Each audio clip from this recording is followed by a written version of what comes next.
Bugs crashing your pack's party? Whether they've got paws or sneakers, your pack deserves a home that's protected from pests. That's where Wondercide comes in. Plant-powered protection made with steam-distilled natural essential oils that actually work. It kills and repels fleas, ticks, mosquitoes, and ants without questionable ingredients or overpowering smells. Safe to use around kids and pets when used as directed. Lab-proven to work fast. And proudly made in the USA. We offer sprays for pets, people, homes, and yards. Plus, spot-on treatments, collars, and even shampoos. Whatever your pack needs, we've got it covered. Founded by a pet parent looking for a better way to protect her dog Luna, Wondercide's now protected over 21 million lives and counting. You might have even seen us on Shark Tank. Go to Wondercide.com and use code WONDER20 for 20% off your first order. That's WONDER20 at Wondercide.com. Wondercide. Protect your pack with plant-powered Wondercide today.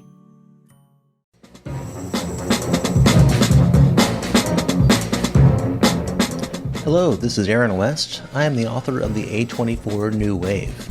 In this book, I look at A24's output and I make the argument that we are in a new wave movement right now. A24 plays a major role. This book has a supplemental podcast where each episode is a brief conversation about an A24 related topic, whether an actor, director, or even a genre. As I continue research for the book and conduct interviews, I expect to record podcast episodes with people involved with the company. You can find the podcast at cinejourneys.com or wherever you find podcasts, and we are proud to be members of the Someone's Favorite Productions podcast network.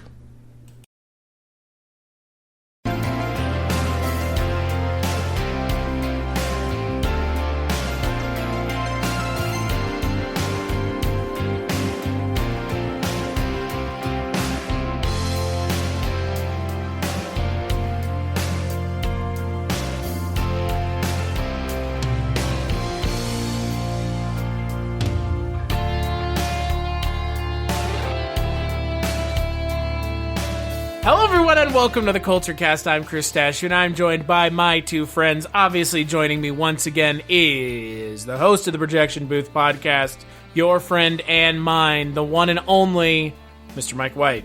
I have nothing clever to say this week. I don't have to call you honey. Yeah, nothing as clever as last week's bombardment of bullshit at the beginning of the podcast with you guys going off on Jimmy Cagney. And also joining us, normally it's the three of us talking about dreams for sale, but he's here from a dark destination, as one might say, to join us, our good friend and yours, Father Malone. Good evening, honey? Oh, God. Fucking Christ. Hey, Father Malone, kind of something weird. I think since the last time you were on this podcast, your namesake actually passed away. It's kind of weird. My namesake? Oh, yeah. I bet. Well, as it turns out, he had been dead for some time before the actual announcement. But yes, certainly, the mantle is now mine. I took it from. Wait, what? I took it from. Yeah, man. I took it from 60 Minutes Mike Wallace, and now I took it from Hal Holbrook. I'm the last man standing twice. Oh my God. Well, I thought you were going to say you went to his grave and took it from him. This is mine. Ghost of Hal Holbrook. But yeah, Hal Holbrook died, which sucks. He did. Yeah, my flippant attitude does not reflect my feelings on Hal Holbrook and his legacy. Let me just say that. Friend of the Kolchak tapes. We haven't talked to Mark DeWidziak in forever, but I can't even imagine because he was friends with Hal Holbrook. I'm pretty sure. Yeah. So. But Hal Holbrook, great actor. If you had never seen him before in things, he's amazing actor. Also did a really good Mark Twain. Right? That's kind of what he was known for now. More recently. He played Mark Twain longer than Samuel Clemens did.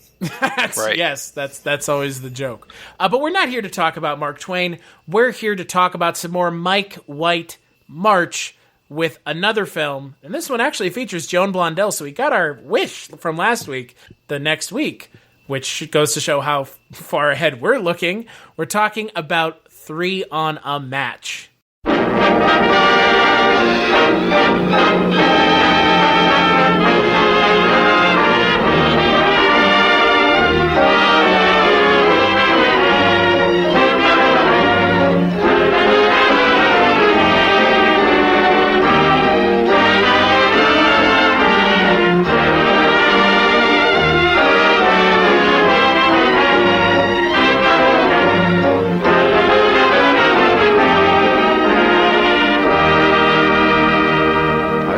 understand you, Vivian. I've done everything in my power to make you happy. I try to give you everything you ask for. Let you do as you please. No, it isn't you. I don't know what it is. I just seem fed up with everything. No, but seriously, dear. There must be some solution. Can't we get together? Now look here, Mr. Kirkwood. I'm butting into something that's none of my business. I don't know what happened between you and Vivian, and I don't care. But I do care about your little boy. Where are they? At the Warwick. She's registered under the name of Mrs. Kilroy. Just one more, darling, and then you'll have to dress. That's right. Mommy, I'm hungry. Is Mama's little honey bunch hungry? Here, have some of those. I don't like those anymore. Can I have bread and milk? Well, I'll call your bluff, Mr. Kirkwood. If you make one move against my wife or me, I warn you, I'll break every bone in your body and then throw you in jail. Now get out. And it was such a terribly important matter that I told Junior we ought to stop on our way and ask Daddy about it. I'm sure that was right, Miss Westcott.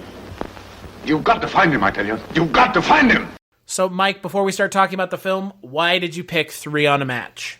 And this is another one where I culled through a lot of lists of best of pre-code films, and this title just kept coming up. And it's also a familiar phrase, and I was glad that they addressed the phrase in the movie itself. I was afraid I was going to have to start digging through my old-timey books and look for the whole explanation about not lighting 3 cigarettes on a match, but luckily they did it for us. Was this the first time you'd seen the film? First time, yes. I had never seen this before. What did you think? I really enjoyed it. I had a really good time with this one. I enjoyed it so much that I actually even went and watched the remake of it called Broadway Musketeers from 1938, which had the lovely Ann Sheridan in it, directed by John Farrow, who I like a lot from The Big Clock. And yeah, it was all right, but it didn't have Bogart. It didn't have Joan Blondell. It didn't have Bette Davis being completely wasted in the film. Really, they don't need to, it's the title, right? 3 on a Match, and then you got the Musketeers in the other one, but they really only need to focus on 2 women in this. We really don't need the third one. Father Malone, first time watcher as well? No, I had shown this movie back in the early 90s when I was a projectionist. I worked for it was a Humphrey Bogart film festival, but it was sort of his lesser known roles, and this was one of them.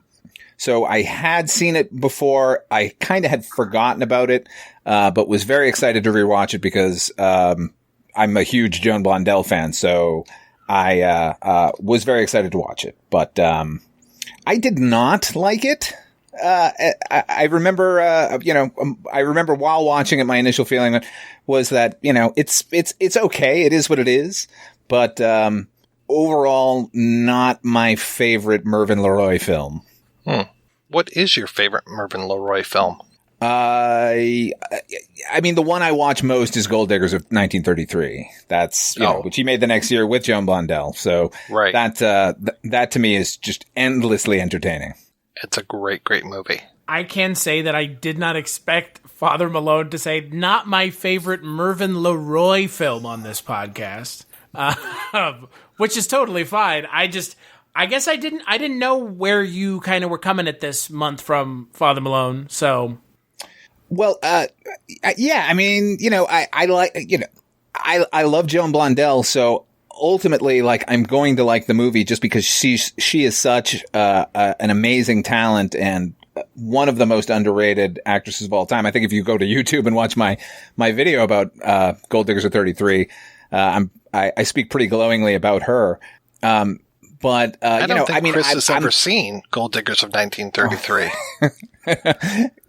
Chris, have you seen Gold Diggers of 1933? I have not. And you know what else I haven't Son of a seen, bitch. and I'm not going to get to see because you didn't pick it for September. I'm not going to get to see Stay Away Joe. That is true. You're not. Yeah, Joan Blondell and what was that, Mike? A song about an impotent bull? That's right, Dominic the Impotent Bull. That's true. Yes, I chose that because it's only good in a campy kind of derisive way. I wanted to focus on Elvis movies that I really like. I mean, it just sounded great. But it was so funny because you had made a point when we were talking about that list to be like, I don't want to watch this one. And then it came up organically on the last podcast. And I was like, yeah, Father Malone didn't want to watch the movie about the bull. Probably had to do with more of the fact that Elvis is in brownface, less the bull. And that's tied to it. Yes. But, back to this movie. It was good. I liked it. It was definitely a little different than last week. No characters strung out on a drug. What drug it is, I do not know. But a drug.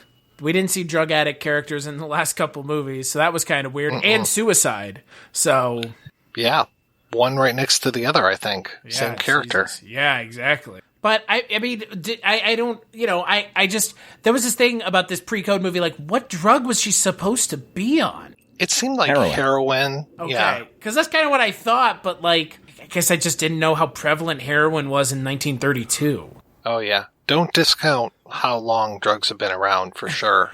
I was under the impression, and I was told that the drug war was supposed to be over in 2019, and it's 2021, so no more illegal drugs. Right? Yes, now. And all people who were brought up on drug charges have been let out of jail, so we're good with that. Also factually accurate. But yeah, it has a drug addict, it has child kidnapping that ended up factoring into this movie getting delayed, or they were kind of like, maybe we don't want to show this movie because of the Lindbergh kidnapping. I thought it was fun. It's not like fun in like a exciting way, but it's fun in like a kind of a sad story where you don't know where it's going and there's elements of danger to it. So you have these three women, Mary, Ruth, and Vivian, and one of them becomes insanely successful and is married to a rich lawyer man. This is Vivian. And the other two, one is an actress and one is not. Yeah, I'm not sure what Ruth's profession is. Eventually a nanny for the child, but I guess a stenographer. I don't know what she's doing at the beginning. Yeah, she definitely they said school. Yeah, because she said that she wanted to go into trade school and learn to have a skill. Yeah, and so Vivian and her husband have a kid, and Vivian is getting sick of her home life, so she goes away on a boat, and she just happens to run into her other friends who she did meet earlier in the movie, where they light the cigarettes off the match, and she falls in love with a gambler, and her life falls apart because she meets a gambler on the boat. Lyle Talbot. Who was in like 332 things listed on IMDb. This guy was very prolific, and I know I've seen him. Have you ever wanted to dive deeper into the horror movies you love?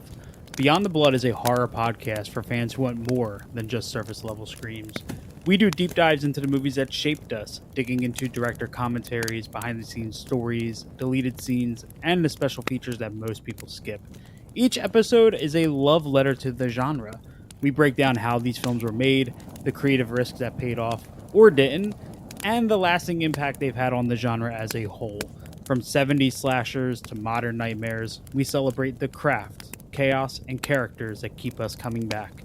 If you're the kind of fan who rewatches movies with the commentary on, or you simply grew up in the video store horror aisle, the Beyond the Blood podcast was made for you. New episodes every single week. Subscribe, and let's dig deep. Welcome to the Beyond the Blood podcast. A bunch of stuff. Mostly I recognized him by his voice, because he's got a great, great voice. Yeah, he has that look to him where you understand why Ann Dvorak's character like falls in with him, but then you also understand why he's not who he really ends up being. Because she falls in love with him thinking he's some like garish, ne'er-do-well, and he's kind of not. Like, he falls in with, Ace and ends up owing him money and, does some really nefarious shit to try to pay it back. But he's not this good-looking guy like her husband is. Her husband is like a generically good-looking 1930s man. He's got such a distinct look to him. This is William Warren we're talking about, who, again, I've seen him in a bunch of stuff, and that profile, you cannot forget that profile. You could, cut a piece of paper on that nose, man. It's fantastic. Yeah, he would show up the next year also in Gold Digger 33. Really great character actor. And I believe the inventor of the first riding lawnmower. Oh, wow. That's a fact. Yeah. And he died pretty young, if memory serves. He only lived 50 years, something like that? It wasn't very long. I looked him up earlier, and I was like, oh, wow, this guy had a pretty short career and thus a short life as well. It's funny, you bring up how prolific some of these actors are. I mean, you go back to anyone who sort of started out in the 30s and they just worked them like crazy. And it always makes me laugh when I see an actor nowadays who, did 2 movies a year for a couple of years and I'm so burned out. And I'm like, you fucking, you would not have survived in the studio system where it was literally a movie every other week. 10 movies is what Lyle Talbot did in 1932. Yeah, a lot of actors get cred for doing 2 or 3 a year. 2 a year is a big deal now. I mean, look, the production schedules are different and everything, sure, but to Father Malone's point, the part that the actors have to do is still similar. I wouldn't say the same, but similar. Warren William also played Perry Mason for the first time. So there's also that, Perry Mason, a character made famous by HBO. Just kidding. Nobody watched that. I mean, nobody did. And it's a fucking shame because the original Perry Mason is some good stuff. The original show and the movies from the 80s are really good. But HBO not exactly putting the best foot forward. What's funny is when you look at Warren William, just him, like you said, Mike, from the side, he looks like the character on all the versions of Perry Mason books that I own. The version of him on the cover looks kind of like Warren William. So it's kind of weird. But his character in this movie, is he meant to be portrayed as a boring character, or is Vivian as a character just not okay with her home life being so quote unquote boring, even though it's more secure than boring? Are we supposed to think that he's boring, or just she doesn't get it? I think she doesn't get it. Definitely. Yeah. They portray him as loving dad and, generous husband. For Christ's sake, when he notices that, she's unhappy, she's like, I'd like to go away without you. And he's like, well, it'll bother me, but if that'll help, I don't think that's supposed to come off like he's sort of wishy-washy or anything. I think that's just another aspect of him being a really loving guy. So I think he's there just to reinforce how lost she is as a character. Yeah, and once he kind of switches horses in midstream and starts going out with Mary, she seems really happy to have him as a husband. Well, I mean, who wouldn't? Look at that guy. I mean, he's a good-looking guy. I mean, you have a lot of class and style with even the shittiest of characters in this movie with Lyle Talbot. Yeah. I mean, they're having a booze-soaked party in their fucking hotel room at one point, and if not for the fact that there was a child in this room with them, or I guess 2 floors above them, I guess it is in the room with them, isn't it? I think so. Yeah. I mean, that would be a party you'd want to be at. But, you don't, because you know that these people are, verifiably fucking insane. So, especially Vivian's character. I mean, it is shocking the progression, how quickly her character goes from a quote-unquote normal person to just, completely, drugged out of her mind. And what's funny is, this movie doesn't feel like it's an hour long. They get a lot done in the span of an hour in this movie. It's really impressive. Oh, yeah. Well, that they even have them as children. Right? And that whole opening scene of them. And, the way that Mary's kind of a fuck-up. And then it's like, oh, yeah, she's going to go to reform school. And we even get a little bit of her in reform school. It's like, wow, where are we going with this? I mean, at least by midway through the first act, we have switched to the adult versions of the actors. But, yeah, this is moving at a really quick pace. That actually represented my favorite part of the movie, and I think this is actually attributed to Mervyn LeRoy. We don't just get a title card that lets us know we're in 1919 and now 1925. He actually crafts little newsreel type sequences as a reminder of each, hey, remember what happened in 25? Remember what happened in 29? And on top of that, because I thought that was really skillfully done, but it really did seem like as a reminder to the audience by giving us the sort of pertinent moments in those years, and to think that people were sitting in that theater and were reminded of, oh, remember when women got the vote? Like, yeah, we tend to think of that as always having been, but it's really not. It's now just 100 years old. Right. And that these people are sitting in the theater in 1932, and it's like, yeah, that was 6 years ago. Oh, that was 5 years ago. And just that countdown to present day, I really did like that. It was definitely an interesting framing device that they used, because we didn't really see that in any of the other movies we've talked about. All the other movies have been like taken place over like a couple days. Right. I mean, right. Nothing has taken place over long periods of time. Even The Divorcee was probably like, what, a couple months? If that. Yeah, I would say probably Blonde Crazy took a little bit of time too, with all the scams and the this and that and who's screwing over who. But yeah, The Divorcee definitely took a while with all of the flights back and forth to Paris and London and all that. But it didn't have the audacity to try and introduce the original like children versions of the characters. And that movie's an 80-minute film. This one's 60. This is a 63-minute film. It's like, again, even if the movie wasn't the best film I've watched this month, you have to give it so much credit for just attempting so much on a very small scale. Yeah. I do think that one thing that, because I hate when movies go back and for one scene we get the children, but sort of what sort of padded the landing for that in this movie is the old Warner Brothers technique of giving us the like title cards of the actors at the beginning. Mm-hmm. And in this case, they would show you the child first and then the adult version of them. Because, usually when you go back to the children, you're scratching your head for a little while. Like, wait, who's this supposed to be? Who's that supposed to be? So, I thought that was also like very skillfully done. That was very nice, yeah. I mean, it seems like excuse me, it seems like to me the screenplay writer Lucian Hubbard has a little bit better of a wrangle on how to write something that does a little bit more than the films at the time were doing. But still manages to tell a complete story, because I was kind of surprised how quickly the film wrapped up at the end. At the end, where, all of a sudden you have the character of Vivian just losing her mind completely. But it works, even though it's sudden and you have everything escalating very quickly. I mean, it goes from they don't have money to how are we going to get the money to I'm going to blackmail you to I'm going to kidnap your fucking kid. And then we have to kill the kid because the cops are here. It's like, Jesus H. Christ. Like, this has escalated in the span of like 15 minutes, right? Oh, yeah. But it works. It just works. And it's surprising because I didn't expect to walk away from this film and go, the 15, 20-minute climax where everything seemingly happens shouldn't have worked this well, but it worked really well.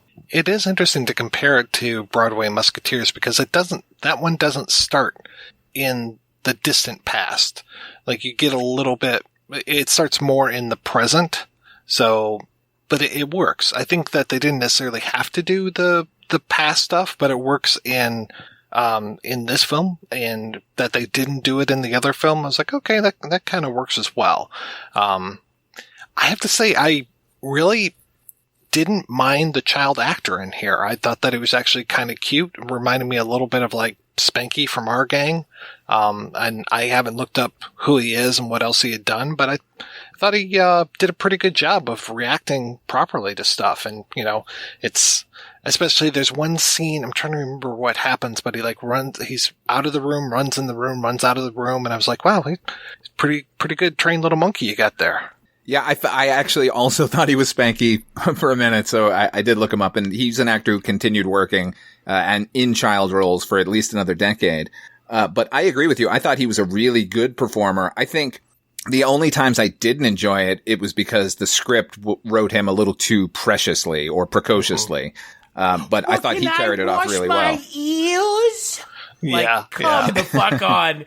Even for you, this is too much, child actor. Like, please.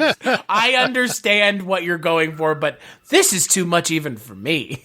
Cut that shit out. Come on. Could I have some milk and some bread? Said no child ever. Right. Yeah. No, it's bread and milk. It's so, like, pathetic. With that, yeah, that was interesting that they aren't feeding him right, and so he's just like, almost starving there. Yeah, it's like, I couldn't even man. tell what the hell they were trying to feed him. Was that like a tray of fucking canapes or something? Here, basically, yeah. It's like she loses all mothering weirdo, abilities. like, what the fuck? Here, have an olive, kid. It's from my martini. So, there's something we haven't mentioned yet. Humphrey Bogart is in this movie. Yeah. Hello, this is Chris Haskell from They Live by Film. For those that don't know us, Adam, Zach, and I, we built a podcast over the last 2 years that's a combination of film discussion from 3 very different perspectives, as well as industry interviews with the leaders in boutique Blu-ray and 4K community. We started with Dev Crocodile, but over time we've been lucky enough to speak with Arrow Video, Severin, Mondo Macabro, Vinegar Syndrome, Radiance, Indicator, most of the OCN partner labels. It's been a blast. You can find us wherever you podcast, and also actually recently as part of Someone's Favorite Production Podcast Network. We hope to see you online. My favorite part of his appearance in this film is he comes to the guy's door after the kidnapping has happened. The other gang members have figured out that he's onto this and now they want a piece of it. And he knocks on the door and he's like, "Let me in, open the door." And he's like, "Who is it?" And I'm like, all I can think is, clearly that's Humphrey Bogart. What is this man's name? Who is this person? There is no other voice that sounds like that. And yeah, he is so young in this. I've never seen him that young. And just to think of like how fast his stock would rise over the next few years, it's like, wow, that's amazing. And even in 1932 as a young man, he was just such a presence. It was so great seeing him. And just, yeah, every time he was on screen, I was riveted.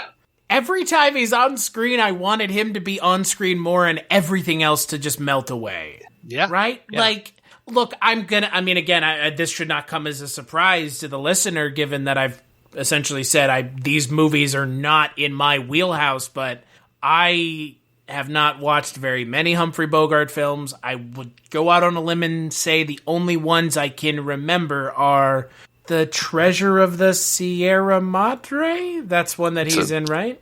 Damn good movie. Yeah. Okay. You might want to think about doing a Humphrey Bogart month next year. Yes, I definitely should, because Jesus Christ, this movie could have just been him on screen for an hour, and I would have been okay with it. Like, look, that's the problem when you have an actor like Humphrey Bogart in something that's not his movie, right? You're just like, can we get more of this guy who's in this one scene of the movie? Or two? Yeah, there's another film Joan Blondell did called Night Nurse, which is a fantastic thriller, and the killer in that film, who only has sort of a peripheral role, is Clark Gable before he had done anything sort of major. Wow. So it's super jarring watching him, like, he walks in the door, you're like, oh, well, here's going to be a major character. Like, nope, just here's a chauffeur. That's funny. Wow. That's fucking insane. You know, backing Humphrey Bogart up in this movie is an actor named Alan Jenkins, who is another great character actor. It's funny to me that most of the actors in this, you know, other than Bette Davis, obviously, but most of these guys would do their best work in comedies. Alan Jenkins had a presence of like being a huge kind of tough guy, but he's a really deft comedian. There seems to be no end to the talent on screen here, but I do agree with you guys. Like, you know, just seeing Bogart on screen, you just want to watch him. Like, he had that it factor that, you know, is rare in actors. What is the Humphrey Bogart it factor? Is it the voice? Because for me, it's the voice. To me, it's the whole That's part thing, of it. The whole package. Yeah. Yeah. And you know what's funny, Chris, because you and I watched for Kulturecast a Humphrey Bogart movie, The Dark Passage, and that's like the one Humphrey Bogart movie where he basically doesn't appear in it because it's a first-person point of view film. I know. Right. It killed me. It killed me. I was like, wait, this is a Humphrey Bogart movie, sort of? Kinda, yeah. I mean, once he gets the surgery, right, he's okay. Then you see him. Yeah, but the first half of it is just... Yeah. Oh, yeah. All first-person POV. That scene of the surgery in Dark Passage always reminds me of Batman when they're doing the surgery Mirror. on the Joker. Yeah, exactly. Oh, yeah. You see the tools I have to work with. I have nothing. As opposed to the doctor in Dark Passage who's like, oh, good thing I like you. I could make you look like a bulldog. Oh, man. Yeah, he's really good in this movie. Like, that scene is so good that it does kind of take me out of the movie, which is a bad thing. Like, it makes me just go, hey, can I watch some Humphrey Bogart stuff on YouTube? Like, I obviously didn't do that in the middle of the movie, but you guys obviously, you get what I mean 100%. It's just like you guys said, like, you can't take him out of this. You can't take who he is out of this movie. It's fucking impossible. Well, it was nice seeing him make Lyle Talbot just squirm and how tough he is. And Talbot's just like, oh, please don't hit me. You know, it's like, all right, dude. And like, that's the thing about Humphrey Bogart. He just was intimidating without having to do much. He doesn't like pull a gun on him or like pull up on him. He's just talking to him. And the guy's scared out of his mind. Like, that alone is a lot. She's like, hey, go over the fucking corner, see? Like, Jesus, yeah, fuck it. Okay, you're right. You're the boss. Fuck that shit. The climax of this film is pretty batshit, right? That's a good word for it. I kept being reminded of Con Air. Oh, wow. I was... yep. So for the audience, if you haven't watched this film, you have a character who she lost her child because her husband divorced her because she ran off with the child. And now the child has been brought back to her because he was kidnapped by her boyfriend's loan shark. And they're going to kill the child now. So she has to figure out a way to save her child. So she tells him to hide under the bed. And she starts scrawling in lipstick on her nightgown where the child is. And then as she's about to be murdered by gangsters, she fucking hurls herself out of a window. Yes. It's fucking Nobody insane. saw that coming.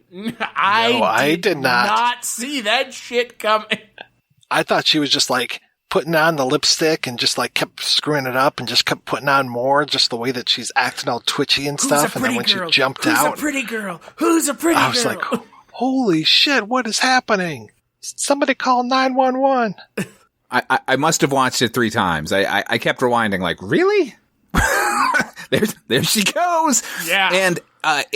And again, for 1932, you would not expect to see the body hit anything. Never mind, like, burst through. I'm assuming that was an awning before hitting the ground below. And then it's has pretty hardcore. a line after she hits the ground. Because my wife pointed it out. She was like, of course she couldn't just die on the ground. She has to say, hurry. Like, what the fuck? You're dead as fuck. You're not just dead. You're smashed to fuck. You're fucking hamburger going through that plate glass window. Hurry. Get out of here. It's wild though, right? It is pretty wild. Yeah. Here's the pre-code shit I was looking for, Mike. Here, people throwing themselves out of fucking 4th-story windows. Hopped up on H and yeah, my God. Yeah, about that, I know that this is definitely in the spirit of pre-code movies, but this is a couple years after the Hays Code went into effect. So, went into effect. That was 19. Yeah, we were talking about this last week. It went into effect in 1 year, but they really didn't start to enforce it until like 34. Yeah.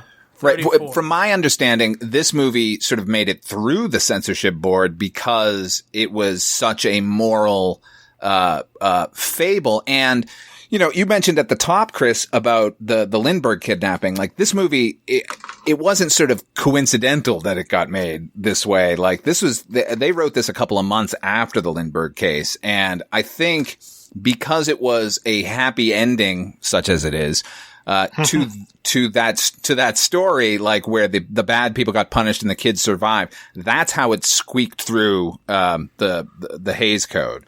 I don't think if they had the particular ending the way it did, where the bad people get punished, that it would have flown at all, because there's a lot of stuff in there that's pretty rough that by then they were doing their best to excise.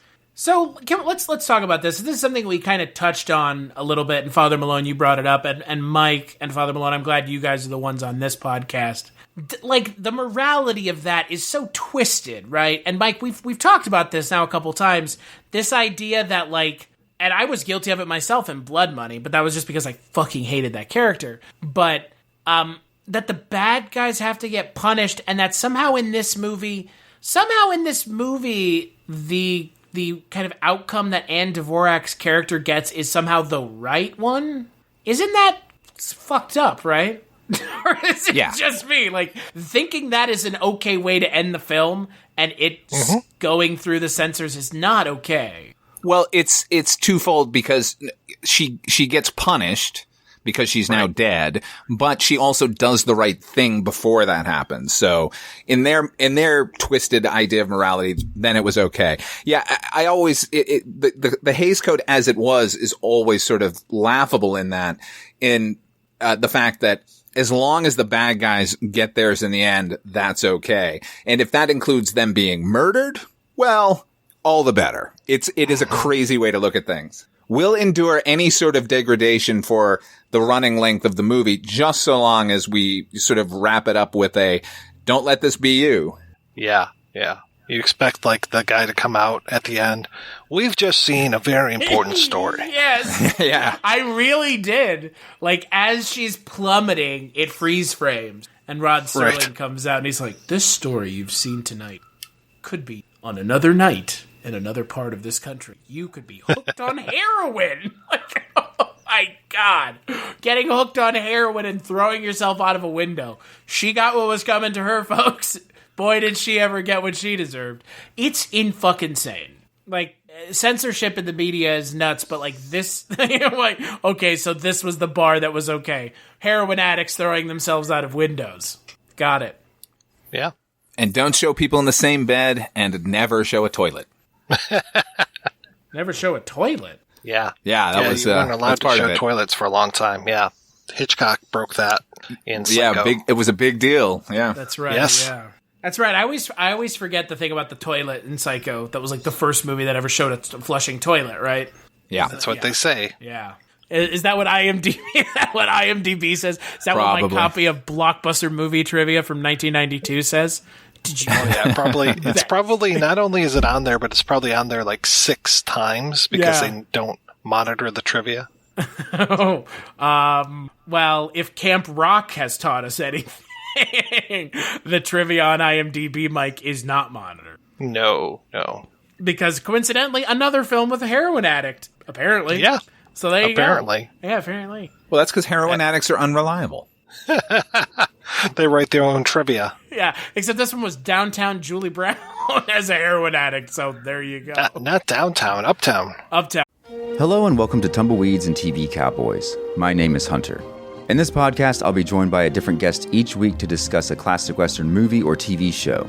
I've been a fan of classic Westerns for as long as I can remember, and in recent years, they've become very nostalgic for me. I love the aesthetic, the tropes, and I love seeing different filmmakers' takes on them. At their best, they're incredibly entertaining, rewatchable, and some of my all-time favorite movies are Westerns.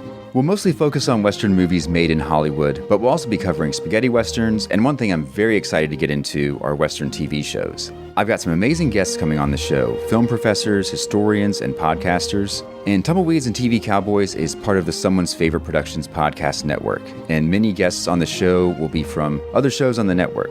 Thanks for listening. Right. Sideways Town, not down. But I think I liked this movie more than almost everything this month except for Blonde Crazy. Oh, really? I thought you liked Jewel Robbie better.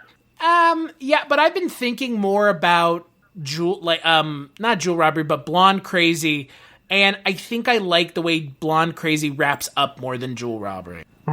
So I've come, like, in the last week, I actually rewatched Blonde Crazy, which is the only movie I've done this month, rewatched it in the month. And I think I like Blonde Crazy the most. I mean, Cagney's performance, that's the thing also. It has essentially the performance that this film has with Bogart throughout the entire movie. So it's almost unfair to have a film with someone as good as Cagney in the month, because it's like, yeah, this is, obviously this performance is going to shine above almost everything else. So I can appreciate the fact that this was 32 and the Hays Code was there and the movie is as rough as it is, but it did feel to me overall kind of a chiding depiction of what women should be allowed to do in the 1930s. You know, we've got the career gal who, you know, is basically just a secretary, the showgirl who gives it up because being a mom is a better role for you,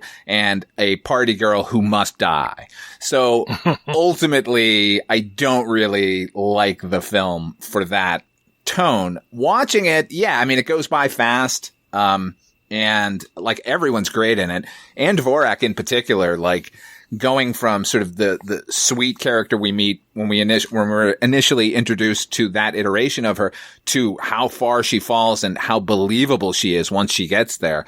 That was pretty great. But, you know, in the end, this is probably not something I'm going to watch again. Yeah. I mean, it does have that kind of, you know, tongue-clucking feel to it where it's like, this is drugs are bad. Like, yeah. You're going to fall in with the wrong crowd. Yeah, and then that'll lead to you losing your child and throwing yourself out of a fucking window. Where was Humphrey Bogart in that last scene? Was he not in that last scene?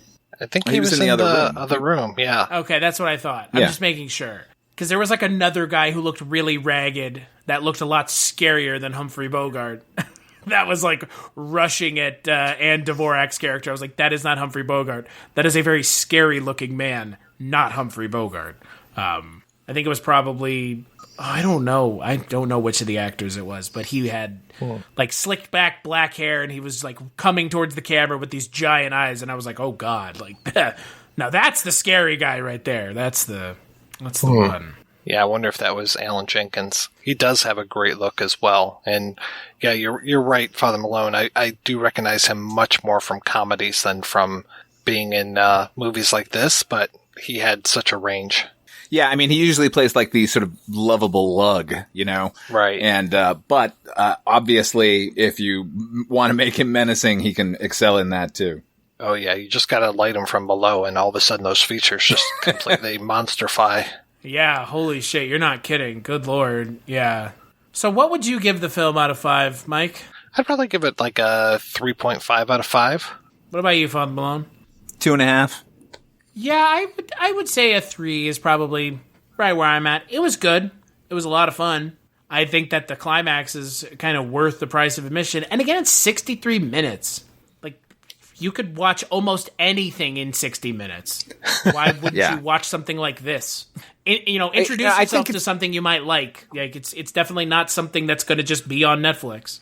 I think it still functions as like a pretty good curiosity as far as, you know, from the time the Hays Code came in until kind of the mid-60s, at least here in America, everything became so squeaky clean that we kind of forget like how sophisticated audiences were because they were denied that.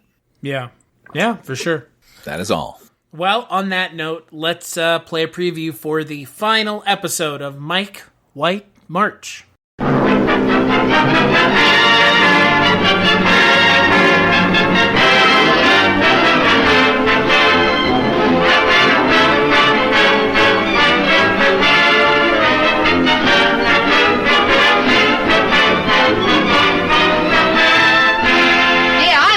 And who's to blame? My father. A swell start you gave me. Ever since I was 14, what's it been? Nothing but men. Dirty, rotten men. And you're lower than any of them. I'll hate you as long as I live.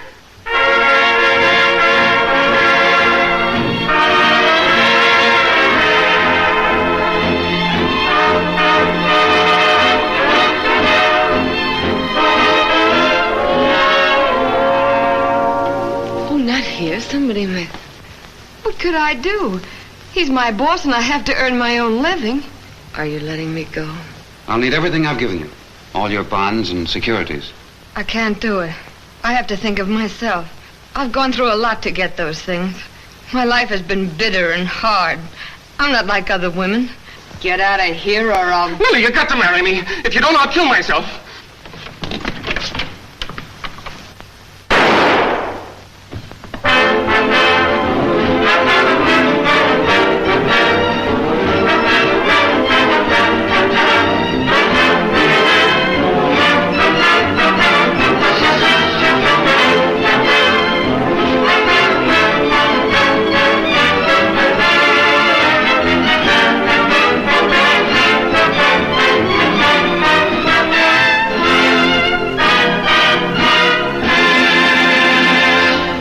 That's right. On the final episode of Mike White March, we are going to be talking about 1933's Babyface. We are going to be joined by Trevor Gumbel of the On Seagal podcast. And I assume that it's going to be just as good as everything else I've seen this month, so I'm looking forward to it. You're like a babyface. That's all I can think of.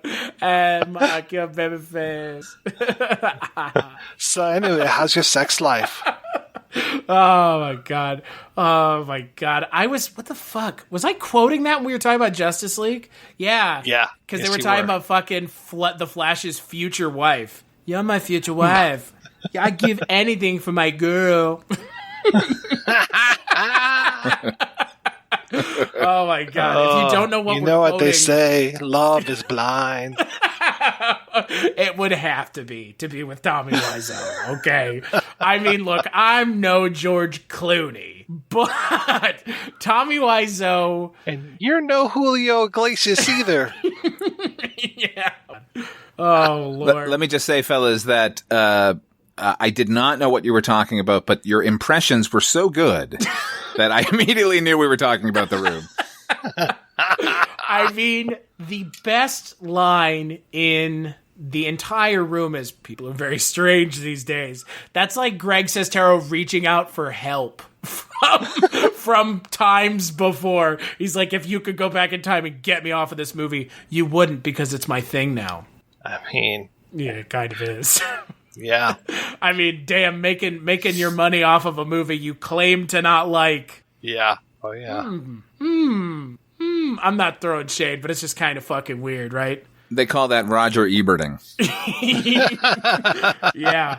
Beyond the Valley of the Dolls is great, guys. What? No. Sure. Fine. That's his movie, right? Oh, yeah. Yeah. Yeah, that everybody... But then, he published any number of books about the movies that he hated. Like, well, not enough to not profit off of them, I suppose. Yeah. Oh, my God. Oh, boy. Well, our Tommy Wiseau impersonations aside, where can people find you when you're not here, Father Malone? You can hear me if you can go to my website, fathermalone.com. I got links to everything I do, particularly my podcast, Dark Destinations. It is a monthly radio drama that takes place in towns that don't exist. You can also hear me over on Chronicles from the Crypt, very briefly. Well, that's at coming least to an in end its with current form. Yeah. I mean, the previous episodes are still there, but it is coming to an end. And as as Chris mentioned at the top, you can also hear the three of us on Dreams for Sale, the Twilight Zone 85 podcast. Though, as our friend Mike would say, soon to become Dreams for Rent. Dreams for Lease. Lease with an option to buy. Oh, my God. What about you, Mike? Where can people find you? You can find me at the Projection Booth Podcast, which is available at projectionboothpodcast.com. And you can also hear Chris and I talk about Barney Miller if you go to barneymillerpodcast.com. And, yeah, I guess that's about it. So that, and you already talked about Dreams for Sale, so we're good. They know about the dreams we're selling. Hopefully they will come and buy them. Oh, and I guess the Rankin' on Bass podcast as well is what we do. Rankin' on Bass coming back for 2 months in a row of a podcast episode. Easter, that's right. St. Leprechaun's Day. Boy, I fucked that one up from the launch. Nope. We talked about leprechauns for St. Patrick. Just shit your pants and dive in and swim. Yeah, pretty much.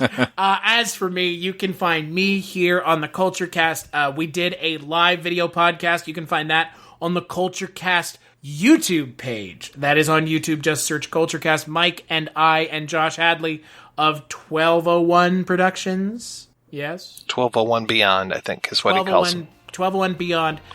Talked about the Snyder Cut for almost as long as the fucking Snyder Cut. You can find a live video on YouTube. You can find it in Mike's RSS feed over at the Projection Booth Podcast as well. As for me, on Twitter, Christmas Claus, that's it. That's the only place you can find me. I'm on Instagram. You find me, you can add me. It shouldn't be that hard, but okay. And as always, big thanks to our patrons. Big thanks to Mike and Father Malone for joining me. And we will catch you on the next episode.